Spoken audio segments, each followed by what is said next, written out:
चला नमस्कार विद्यार्थी मित्रांनो, आपल्या या डायरेक्शन करिअर अकॅडमीच्या प्लॅटफॉर्मवर मी निलेश फुले संचालक तुमचे स्वागत करतो। आज जो मी तुमच्यासाठी टॉपिक घेऊन आला आहे तो अत्यंत महत्त्वाचा आहे। एमपीएससी असो, कंबाईन असो, पीएसआय असो, एसटीआय, एएसओ, जे काही महाराष्ट्रातली जे काही परीक्षा आहे, गट क असो, गट ब असो किंवा पोलीस भरती असो, विद्यार्थी मित्रांनो सर्वांसाठी उपयुक्त टॉपिक आहे। तो म्हणजे कोणती आहे? लोकसंख्या। मग लोकसंख्येमध्ये तुम्हाला कोणते प्रश्न विचारले जातात, कोणत्या सिद्धांतावर प्रश्न विचारले जातात, त्यामध्ये कोणकोणते पॉइंट क्लिअर केले जातात हे समजणे काय तुम्हाला अत्यंत गरजेचे आहे। कोणताही एमपीएससीचा अभ्यास असो, कोणताही कंबाईनचा अभ्यास असो, विद्यार्थी मित्रांनो हा कसा करायचा असतो, एकूण एक टॉपिक आपल्याला अभ्यासाचा असतो आणि त्याच्यातूनच आपल्याला काय येते, प्रश्न येते। त्या बाहेरचा प्रश्न तुमच्या प्रश्नपत्रिकेच्या बाहेर जाणार नाही। म्हणजे जो आपण आज कंप्लीट टॉपिक घेऊन आला आहे म्हणजेच काय, लोकसंख्या। मग लोकसंख्येचा अभ्यासाचं कारण काय, आपल्याला लोकसंख्या अभ्यासण्यामागे काय हेतू आहे, त्यामागे आज आपण काय करू समजून घेऊ। बघा, लोकसंख्येचा काय पहिले आपल्याला समजून घ्यायचा आहे की सिद्धांत काय आहे, त्यानंतर काय पाहिजे आपल्याला लोकसंख्येची संकल्पना काय आहे, त्यानंतर लोकसंख्येची प्रारंभिक माहिती काय आहे, त्यानंतर भारतातील लोकसंख्या वाढीचे दर काय आहे, त्यानंतर भारताचे लोकसंख्या विषयक धोरण काय आहे, त्यानंतर काय भारतातील लोकसंख्येविषयी वैशिष्ट्ये काय आहे, त्यानंतर महाराष्ट्रातील काय म्हणतो लक्ष द्या, महाराष्ट्रातील लोकसंख्येची वैशिष्ट्ये काय विद्यार्थी मित्रांनो, या सर्व टॉपिकला आपल्याला काय करायचं आहे, अभ्यासायचं आहे।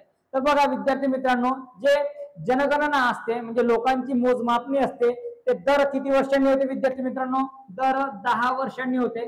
म्हणजे जे काही आपली लोकसंख्या मोजमाप झाली होती म्हणजे काय जनगणना झाली होती, ती झाली ती 2000 कितीला 11ला। म्हणजे इथून जर आपण 10 वर्षानंतरचा काळ म्हणजे काय 2021, परंतु कोरोना काळ असल्यामुळे आपली जनगणना होऊ शकली नाही। म्हणजे जर तुम्हाला परीक्षेमध्ये उत्तर लिहायचं असेल, परीक्षेमध्ये जर तुम्हाला कोणताही कन्सेप्ट करायचा असेल तर तो कोणत्या जनगणनेनुसार चालेल, तुम्ही 2011ची जनगणना। तर बघा विद्यार्थी मित्रांनो, बघा आपल्याला लोकसंख्या हा टॉपिक पाहायचा आहे आणि लोकसंख्या अभ्यासताना आपल्याला लोकसंख्या सिद्धांत समजून घेणे काय आहे, गरजेचे आहे। मग लोकसंख्या सिद्धांत काय, म्हणजेच आपल्या या भारतामध्ये या जगामध्ये लोकसंख्या हा हेतू अभ्यासणे का गरजेचे झाले, त्यामागचं नेमकं कारण काय आणि त्याचा सिद्धांत मांडण्याची काय गरज पडली, त्यामागचा मुख्य हेतू काय, हे सर्व गोष्टी तुमच्या आजच्या या लेक्चरमध्ये काय होणार आहे, क्लिअर होणार आहे। आपल्या डायरेक्शन करिअर अकॅडमीच्या प्लॅटफॉर्मवर नक्की विद्यार्थी मित्रांनो काही दिवसांनी ऑनलाईन प्लॅटफॉर्म तयार होईल, तरी तुम्हाला ऑनलाईन जे काही पूर्ण लेक्चर आहे, पूर्ण कोर्स आहे तुम्हाला मिळेल। तर बघा आता आपण आपल्या टॉपिक कडे वळू, म्हणजेच काय लोकसंख्या आणि लोकसंख्येचा सिद्धांत आपल्याला काय करायचा आहे, जाणून घ्यायचा आहे। लोकसंख्येचा जो अभ्यास केला आहे म्हणजे 2 सिद्धांत मांडले विद्यार्थी मित्रांनो। पहिला मांडला थॉमस माल्थस या शास्त्रज्ञाने, काय मांडला 1803 मध्ये सिद्धांत मांडला। त्यानंतर संक्रमण सिद्धांत 2 शास्त्रज्ञांनी मांडला, एक म्हणजे डब्ल्यू.एम. थॉमस आणि सेकंड आहे फ्रँक नॉटेस्टिन यांनी काय मांडला, अभ्यास केला, या जगाचा अभ्यास केला। त्या अभ्यासावरून काय सांगितलं त्यांनी की हा सिद्धांत म्हणजेच काय लोकसंख्या वाढीचा दर कसा असेल किंवा विस्फोट स्थिती कशी तयार होईल हे त्यांनी काय सांगितलं आहे, समजून सांगितलं आहे। तर विद्यार्थी मित्रांनो माझ्या शब्दानुशब्दाकडे लक्ष द्या, 100% तुमचा जो कन्सेप्ट आहे तो क्लिअर झाल्याशिवाय राहणार नाही। तर बघा थॉमस माल्थस या शास्त्रज्ञाने 1803 मध्ये सिद्धांत असा मांडला की जी लोकसंख्या आहे, काय म्हणतो व्यवस्थित लक्ष द्या, जी लोकसंख्या आहे आणि जो अन्नसाठा आहे, म्हणजे वाढती लोकसंख्या आहे, वाढती काय आहे, अन्नसाठा आहे, तर वाढती औद्योगिकीकरण होईल। औद्योगिकीकरणामुळे काय होणार आहे, वाढती तंत्रज्ञान विकसित होईल, तंत्रज्ञानामुळे काय होणार आहे, औद्योगिकीकरण व्यवस्थित होणार आहे आणि औद्योगिकीकरण झाल्यामुळे जे काही अन्नसाठा आता वाढणार तो अन्नसाठा कसा वाढणार आहे, अंकगणितीय पद्धतीनुसार वाढणार आहे। कोणत्या? अंकगणितीय पद्धतीनुसार। परंतु जो काही आपली काय आहे लोकसंख्या आहे ती भूमितीय पद्धतीनुसार वाढणार आहे। मग यामागचं नेमकं कारण काय, मग अंकगणितीय पद्धत म्हणजे काय आणि भूमितीय पद्धत म्हणजे काय, म्हणजे जे काही आतापर्यंत लोकसंख्या वाढीचे दर होते, आता बघा आपली जे मागची जर पिढी पाहिली तर जवळपास आधी 12 लेकरं जन्माला यायचे, 8 लेकरं जन्माला यायचे। मग यामागचं कारण काय होतं, त्यामागचं मुख्य कारण हे होतं की आपल्या या भारतामध्ये म्हणा किंवा जगामध्ये म्हणा तंत्रज्ञान विकसित नव्हतं आणि तंत्रज्ञान विकसित नसल्यामुळे काय झालं होतं की 12 बाळांना काय द्यायचा, जन्म द्यायचा, म्हणजे म्हातारपणामध्ये 1 ते 2 व्यक्ती जरी वाचले तरी काय होईल, सुखरूप होईल। म्हणजेच महामारी यायची, महामारीमध्ये 2 ते 3 लेकरं मरून जायचे, 4 ते 5 मरून जायचे. म्हणजे त्यांचा एक मूळ उद्देश होता. कोणता मूळ उद्देश होता? म्हणजे जर आपल्याला 10 ते 12 लेकरं असले म्हणजे काय होईल की महामारीमुळे जरी मेले तरी 1-2 जरी वाचले तरी आपल्या पुण्याचा साठा होईल आणि आपल्याला म्हातारपणामध्ये काय होणार आहे, त्यांचा सहारा होणार आहे. हा दृष्टिकोन काय होता, पहिले होता. आणि पूर्वीच्या काळामध्ये जेव्हा लग्न व्हायचे तेव्हा पहिलाच त्यांचा आशीर्वाद राहत होता. कोणता? अष्टपुत्रवती भव. या आशीर्वादामुळे म्हणा, या आशीर्वादामुळे असू शकते किंवा त्यांची एक चालतीय प्रथा असू शकते की 1 ते 2 व्यक्ती आपल्या कुटुंबामध्ये उरले पाहिजे, 1 ते 2 मुलं बाळ आपल्या कुटुंबामध्ये उरले पाहिजे. म्हणजे त्यामागचा हेतू काय होता का जास्तीत जास्त मुलांना काय देणे, जन्म देणे. आणि त्याचप्रमाणे तो जन्म दिला जात होता. परंतु थॉमस माल्थस यांनी काय त्यावरून अभ्यासलं आहे की जे काही लोकसंख्या वाढ होणार आहे ती काय होणार आहे, भूमितीय पद्धतीनुसार. म्हणजेच कशी, व्यवस्थित लक्ष द्या, म्हणजेच औद्योगिकरण होणार आहे. आणि जो काही आता कृषीमालामध्ये जो भर पडत आहे तो 100% काय करणार आहे, वाढणार आहे. म्हणजे अंकगणित गणितीय पद्धत म्हणजे कोणती? जर 1 टन जर माल झाला असेल तर नंतर 2 टन होईल, 3 टन होईल, 4 टन होईल, 5 टन होईल. परंतु लोकसंख्या वाढ ही कशी होणार आहे, भूमितीय पद्धतीनुसार होणार आहे. मग भूमितीय पद्धत म्हणजे काय? पहिल्या याच्यामध्ये एक कोटी होईल, नंतर 2 कोटी होईल, नंतर भूमितीय पद्धत म्हणजे दुप्पट म्हणजे 4 कोटी होईल, नंतर त्याच्याही दुप्पट म्हणजे 8 कोटी होईल, मग त्याच्याही दुप्पट म्हणजे किती कोटी होईल, 16 कोटी होईल. पण याच्यामध्ये फरक काय? अंकगणितीय पद्धत म्हणजे 1, 2, 3, 4 अशा स्लो प्रोसेसने काय वाढणार आहे, अन्नसाठा वाढणार आहे. आणि भूमितीय पद्धत म्हणजेच काय, म्हणजे दुपटीनं काय होणार आहे, आपली लोकसंख्या वाढणार आहे. मग लोकसंख्या जर दुपटीनं वाढत असेल मग अन्नसाठा काय पडू राहिला, विद्यार्थी मित्रांनो, कमी पडू राहिला. म्हणजेच 1 टन जो उत्पादन होणार आहे ते 1 कोटी लोक खाऊ शकतील. 2 टन जे उत्पादन होणार आहे ते 2 कोटी लोक खाऊ शकतील. 3 टन जो उत्पादन होणार आहे ते 4 कोटी लोक खाऊ शकतील का? नाही. 4 टन जो माल होणार आहे तो 8 कोटी लोक खाऊ शकतील का? सुखरूप नाही. 5 टन जो माल होणार आहे तो 16 कोटी लोक खाऊ शकतील का? अशा प्रकारची जे पद्धती होणार आहे तर याच्यापुढे एक खूप मोठा आपल्या जगावर संकट येणार आहे. आणि संकट म्हणजेच काय, एक विस्फोटाची स्थिती तयार होईल आणि मनुष्य हीच मनुष्याला काय लागेल, खायला लागेल. अशा प्रकारची परिस्थिती आपल्या भारत देशातच नाही तर पूर्ण जगात आल्याशिवाय राहणार नाही. कारण की आतापर्यंतची पद्धती काय होती की 12 मुलांना 10 मुलांना अष्टपुत्रवती भव या आशीर्वादामुळे म्हणजेच 8 कमीत कमी 8 पुत्र झालेच पाहिजे अशी त्यांची जुनी एक संकल्पना होती. आणि त्यानुसार थॉमस माल्थस यांनी 1803 मध्ये सांगितलं की एक वेळ अशी येणार आपल्या जगावर, अशी वेळ येणार आहे आपल्या जगावर की विस्फोट ती होणार आहे, मनुष्यच मनुष्याला खायला लागेल. असं म्हणणं कोणाचं होतं, थॉमस माल्थस यांचं काय होतं म्हणणं. मग विद्यार्थी मित्रांनो, संक्रमण सिद्धांत तिथून अभ्यास हा 2 शास्त्रज्ञांनी केला 1945 मध्ये. 1945 मध्ये कोणत्या 2 शास्त्रज्ञांनी अभ्यास केला, WM थॉमस आणि फ्रँक नॉटेन्स्टीन.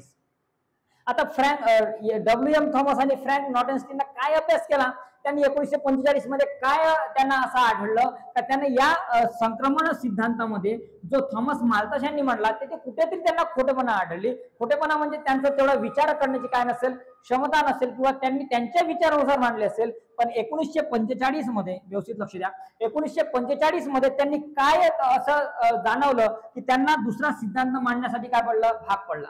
मग यांचा सिद्धांत काय होता, व्यवस्थित लक्ष द्या विद्यार्थी मित्रांनो, खूप महत्वाचा टॉपिक आहे. MPSC ला असो, कंबाईनला असो, अभ्यास हा फक्त परीक्षेपुरता लिमिटेड नसला पाहिजे.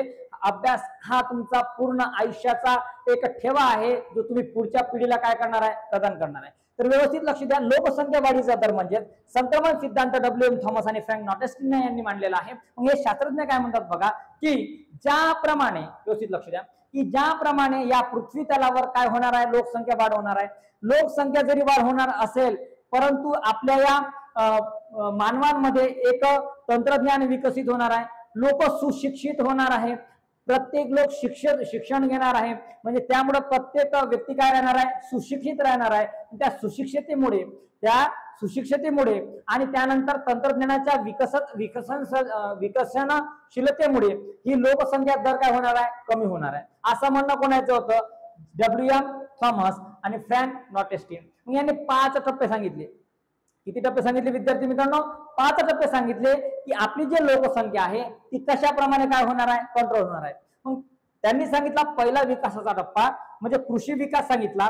ज्यावेळेस जन्मदर हा 50 आहे, मृत्यूदर किती आहे, 48 आहे. मी आधीच सांगितलेला तुमचा कन्सेप्ट, कोणता कन्सेप्ट, की जन्म जर 12 व्यक्ती घेत असाल, एखादी जर महामारी आली, त्या महामारीमुळे काय उराला आहे, 8 ते 10 व्यक्ती मरण पावू राहिले आहे. म्हणजे जुन्या लोकांचा कन्सेप्ट बरोबर होता की जे काही आमचे मुलं बाळ आहे ते मरण जरी पावले तरी 1 ते 2 आमचे उरले पाहिजे, जेणेकरून आमचा सांभाळ करायला काय होईल, सुखरूप होईल. मग कृषी विकासाचा जो टप्पा आहे, जुना टप्पा आहे, तो म्हणजे जन्मदर पण खूप जास्त आहे, त्यानंतर मृत्यूदर पण खूप जास्त आहे. म्हणून आपल्या लोकसंख्येची जे घनता आहे ती काय आहे, स्थिर आहे.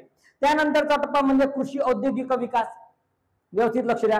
कृषी औद्योगिक विकास झाला तर जन्मदर काय झाला, वाढलेलाच आहे, पण मृत्यू दर काय झाला, कमी झाला. म्हणजेच आपल्या भारत देशामध्ये, म्हणजेच आपल्या कुठे जगामध्ये तंत्रज्ञान विकसित झालं. म्हणजे एखादा मरणारा व्यक्ती जर असेल त्याला मरू दिला जात नाही. म्हणजेच काय, म्हणजे त्याच्यावर औषधी उपलब्ध झाली, म्हणजे त्याच्यावर काय झाली, औषधी उपलब्ध झाली, त्याच्यावर नवीन नवीन ट्रीटमेंट उपलब्ध झाले. त्याचं कोणतं ऑपरेशन करायचं असेल, कॅन्सरचं असो, मेंदूचा असो, हार्टचं ऑपरेशन असो, म्हणजे त्याला जर काही डिफेक्ट झाला, व्यवस्थित लक्ष द्या, त्याला जर काही डिफेक्ट झाला, त्याला जर कोणती समस्या निर्माण झाली, या तंत्रज्ञानामुळे ते काय झालंय, त्याचं ऑपरेशन करणे म्हणजे तो व्यक्ती मरणारा काय झालाय, वाचलेला आहे. म्हणजे तिथे मृत्यूदर काय झाला, कमी झाला. आणि हीच स्थिती म्हणजे कोणती स्थिती आहे की लोकसंख्या विस्फोटाची स्थिती या ठिकाणी निर्माण झाली. त्यानंतर त्यांनी सांगितलं का उच्च औद्योगिक विकास झाला. काय झाला, उच्च औद्योगिक विकास झाला, लोक सुशिक्षित झाली, त्यामुळे मृत्यूदर काय झाला, कमी झाला.